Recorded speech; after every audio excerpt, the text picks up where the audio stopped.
അല്ലാഹു പൊറുക്കുമോ? ഒരു ഹറാമിലും അകപ്പെടാതെ ചെറിയ കാല ആയുസ് റബ്ബിന്റെ പൊരുത്തത്തിൽ ഹബീബായ തങ്ങളുടെ മഹബത്തിലായി സമർപ്പിക്കണേ. അല്ലാതെ ജീവിച്ചാൽ ദുനിയാവിലെ ദുരന്തം മാത്രല്ല, അൽ ഖബറു അവ്വലു മൻസിലിൻ മിൻ മനാസിലിൽ ആഖിറ, ആഖിറത്തിലെ വീട്ടിൽ വെച്ച് ഏറ്റവും ആദ്യത്തെ വീടാകുന്ന ഖബറില്ലയോ?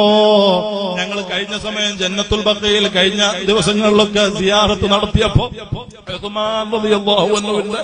മഖാമിന്റെ അടുത്തെത്തിയപ്പോൾ മനസ്സ് പൊട്ടി കണ്ണിൽ വെള്ളം നിറയുകയാണ്.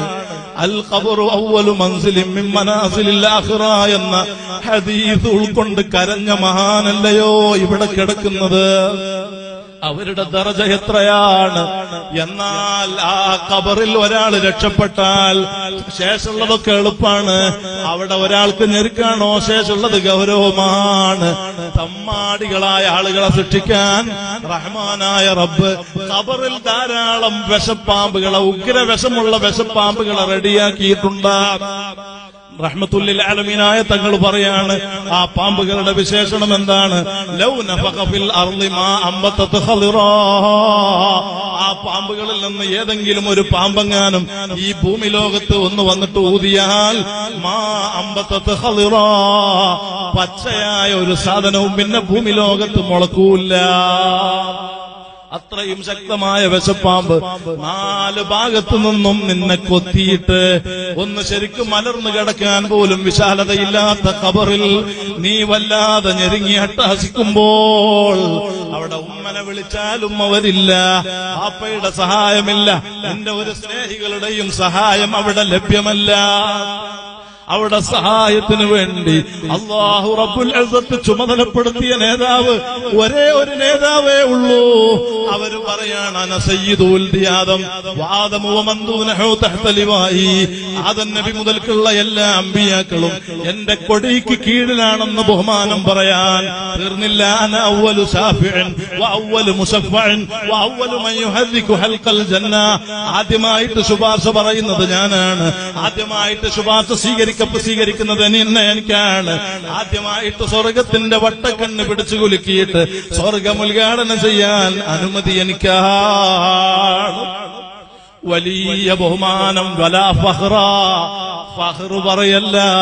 വഅമ്മാ ബിനിഅ്മത്തി റബ്ബിക ഫഹദ്ദിസ് എന്ന നിലക്ക് ഖുർആനിൽ അല്ലാഹു പറഞ്ഞ നിഅമത്ത് എടുത്തു പറഞ്ഞ ഉപ്പാപ്പ റസൂലുള്ളാഹി സ്വല്ലല്ലാഹു അലൈഹി വസല്ലം തങ്ങളെ പിടുത്തമല്ലാതെ ഖബറിൽ ഒരു രക്ഷയുമില്ല. ഉമ്മമാരെ, ബായാറ് സ്വലാത്തിന് വന്ന സകല മുസ്ലിമീങ്ങളെ, എന്നെ ശ്രദ്ധിക്കുന്ന മുസ്ലിമീങ്ങളെ, എന്റെ വോയിസ് ശ്രദ്ധിക്കുന്ന മുസ്ലിമീങ്ങളെ, ഉപ്പാപ്പ റസൂലുള്ളാഹി സ്വല്ലല്ലാഹു അലൈഹി വസല്ലം തങ്ങളെ പിടുത്തം ഖബറിൽ വേണോ? തങ്ങളെ പിടുത്തം ദുനിയാവിൽ വേണോ? മഹ്ശറയിൽ വേണോ? ഹൗദുൽ കൗസർ കുടിക്കണോ?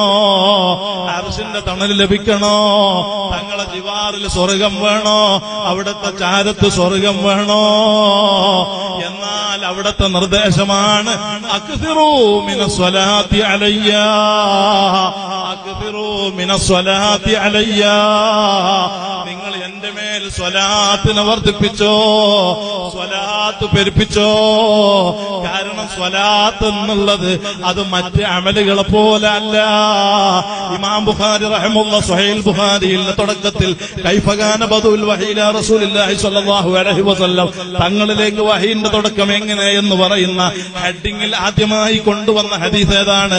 ബുഖാരി ഓതി കൊടുക്കുന്ന മുദരിസന്മാരില്ലേ, ബുഖാരി ഓതിയ മുതഅല്ലിമുകളില്ലേ, ഏതാണ് ആ ഹെഡിങ്ങിൽ ആദ്യം വന്ന ഹദീസ്?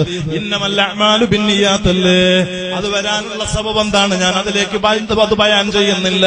ഞാൻ പറഞ്ഞു വന്നത് എന്താണ്? അവിടെ തങ്ങൾ പറഞ്ഞത്, നിസ്കാരം സ്വീകരിക്കണമെങ്കിൽ നിയ്യത്ത് വേണം, ഹജ്ജ് മഖ്ബൂലാകാൻ നിയ്യത്ത് വേണം, സക്കാത്ത് കബൂലാകാൻ നിയ്യത്ത് വേണം, സൗമ നോമ്പ് കബൂലാകാൻ നിയ്യത്ത് വേണം, കുളി വുളു അങ്ങനെ തുടങ്ങി ഏത് അമാല് സ്വീകാര്യമാകാനും നിയ്യത്ത് അത് വാജിബാണ്, വുജൂബാണ്, ലാസിമാണ്.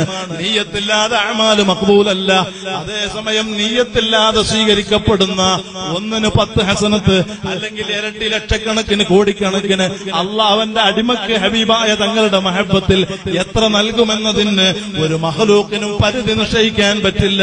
അത്രയും ബഹുമാനമുള്ള ഒന്ന് അത് സ്വലാത്തല്ലയോ? ഇസ്ലാമിൽ എവിടെയും കാണുന്നില്ല, ഖുർആനിൽ ഒരു സ്ഥലത്തും നാം വായിച്ചിട്ടില്ല.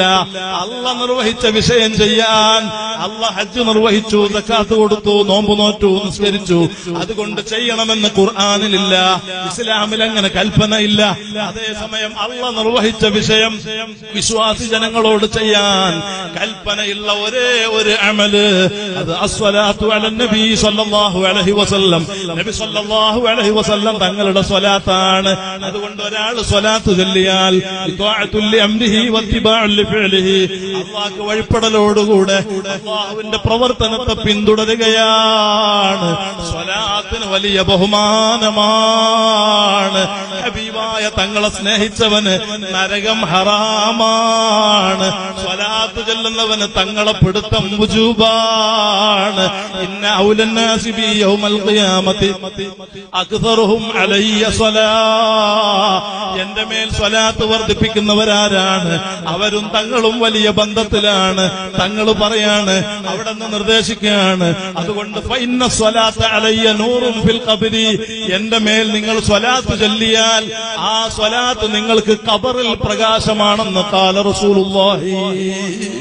സ്വലാത്ത് കൊണ്ട് തീരാത്ത ദുഃഖങ്ങളില്ല, സ്വലാത്ത് കൊണ്ട് സുഖപ്പെടാത്ത രോഗങ്ങളില്ല, സ്വലാത്ത് കൊണ്ട് വീടാത്ത കടങ്ങളില്ല, സ്വലാത്ത് കൊണ്ട് നടക്കാത്ത ഒരു വിഷയം ദുനിയാവിലില്ല, ആഖിറത്തിലില്ല. ബായാറ് തങ്ങൾ പറയുകയല്ല, ഉപ്പാപ്പ റസൂലുള്ളാഹിന്റെ പ്രഖ്യാപനമാണ്. ഇദൻ യക്ഫീക ഹമ്മുദ് ദുനിയാ വഹമ്മുൽ ആഖിറ, നിങ്ങളെ ദുനിയാവിൽ ആഖിറത്തിലെ എന്തെല്ലാം പ്രശ്നങ്ങളുണ്ടോ മുഴുവൻ പ്രശ്നങ്ങൾക്കും സ്വലാത്ത് മതി. മുഹമ്മദുർ റസൂലുള്ളാഹി. മുസ്ലിമീങ്ങൾക്ക് ഇസ്കാല് വേണ്ട, സ്വലാത്ത് കൊണ്ട് ക്യാൻസർ സുഖപ്പെട്ടു, കിഡ്നിയുടെ തകരാറ് മാറി, ഓപ്പറേഷൻ ഇല്ലാതെ സുഖപ്പെട്ടു, സലാമത്ത് കിട്ടി, ആഫിയത്ത് കിട്ടി, അത്ഭുതപ്പെടാനില്ല. ഉപ്പാപ്പ റസൂലുള്ളാഹിന്റെ ബഹുമാനമാണ് ഇത്, നമ്മുടെ പവറല്ല. റഹ്മത്തുൽ ലിൽ ആലമീനായ തങ്ങൾക്ക് അല്ലാഹ് കൊടുത്ത വലിയ ശറഫാണ് കേട്ടോ. അതുകൊണ്ട് ആ സ്വലാത്തിന്റെ വിഷയത്തിൽ, ആ സ്വലാത്തിന്റെ സദസ്സിൽ നാം സംഗമിച്ചുകൊണ്ട് നമ്മുടെ ദുനിയാവും ആഖിറവും രക്ഷപ്പെടുക എന്ന നിയ്യത്തല്ലാതെ മറ്റൊരു കാര്യവും നമ്മുടെ ലക്ഷ്യമില്ല. മുസ്ലിമീങ്ങളെ, ലാ യഹ്ദിയല്ലാഹു ബിക റജുലൻ വാഹിദ ഖൈറുൽ ലക മിനദ് ദുനിയാ വമാ ഫീഹാ. ഈ നമ്മുടെ വാക്ക് കാരണം, പ്രവർത്തനം കാരണം, ദഅവത്ത് കാരണം ഒരാളെങ്കിലും സത്യമതത്തിലേക്ക് കടന്നാൽ, ഹിദായത്തിലെത്തിയാൽ, സന്മാർഗം പുൽകിയാൽ, ദുനിയാവും അതിലുള്ള സർവസത്തെക്കാളും ഖൈറാണെന്ന് തങ്ങളുടെ പ്രഖ്യാപനം ഉൾക്കൊണ്ടിട്ടാണ് ബായാറിൽ 10,000